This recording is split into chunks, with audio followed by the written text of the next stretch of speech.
തമിഴ്നാട് നിയമസഭാ തെരഞ്ഞെടുപ്പിൽ ഉജ്ജ്വല വിജയം നേടിയ വിജയെ അഭിനന്ദിച്ച് നടൻ വിജയ് ദേവരകൊണ്ട തമിഴ് രാഷ്ട്രീയത്തിലെ മാറ്റത്തെയും പുതിയ മുഖത്തെയും കാണാൻ താൻ ആകാംക്ഷയോടെ കാത്തിരിക്കുകയാണെന്ന് നടൻ സോഷ്യൽ മീഡിയയിൽ കുറിച്ചു. മലയാള നടൻ റോണി ഡേവിഡ് രാജ് പറഞ്ഞത് 200 കോടി ശമ്പളമായി കൈപ്പറ്റുന്ന ആൾ ഭരണത്തിലേറുമ്പോൾ അഴിമതിയുണ്ടാകില്ല എന്നാണ്.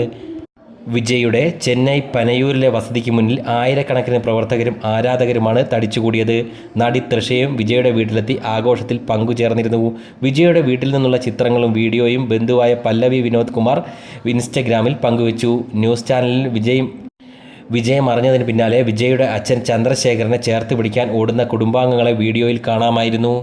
പിറന്നാൾ ദിനത്തിൽ തൃഷ തിരുപ്പതി ക്ഷേത്രത്തിൽ ദർശനം നടത്തിയിരുന്നു. നടൻ വിജയുടെ രാഷ്ട്രീയ പ്രവേശനത്തിന് പിന്നാലെ ഈ തെരഞ്ഞെടുപ്പിൽ വലിയ രീതിയിലുള്ള സൈബർ ആക്രമണങ്ങൾ നേരിട്ട വ്യക്തിയായിരുന്നു തൃഷ.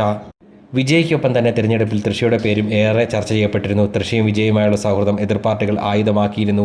വിജയുടെ ഭാര്യ സംഗീത വിവാഹമോചന ഹർജിയിൽ ഒരു നടിയെക്കുറിച്ച് പരാമർശിച്ചത് തൃഷയെ ഉദ്ദേശിച്ചാണ് എന്ന പ്രചാരണവും ഉണ്ടായിരുന്നു. തമിഴ്നാട് നിയമസഭാ തെരഞ്ഞെടുപ്പിൻ്റെ വോട്ടെണ്ണൽ പുരോഗമിക്കുമ്പോൾ തമിഴക രാഷ്ട്രീയത്തിൽ പുതിയ ചരിത്രം കുറിച്ച് നടൻ വിജയുടെ പാർട്ടിയായ തമിഴക വെട്ടിക്കഴകം കരുത്തുറ്റ മുന്നേറ്റമായിരുന്നു നടത്തിയത്. TVKയുടെ ആദ്യ തിരഞ്ഞെടുപ്പായിരുന്നത്. ആദ്യ ഫലസൂചനകൾ പുറത്തു വന്നതോടെ തന്നെ ആരാധകരും ആഘോഷം തുടങ്ങിക്കഴിഞ്ഞിരുന്നു. തിങ്കളാഴ്ച രാവിലെ വിജയുടെ അച്ഛൻ ചന്ദ്രശേഖർ തിരുത്തുണി മുരുകൻ ക്ഷേത്രത്തിൽ ദർശനം നടത്തിയിരുന്നു.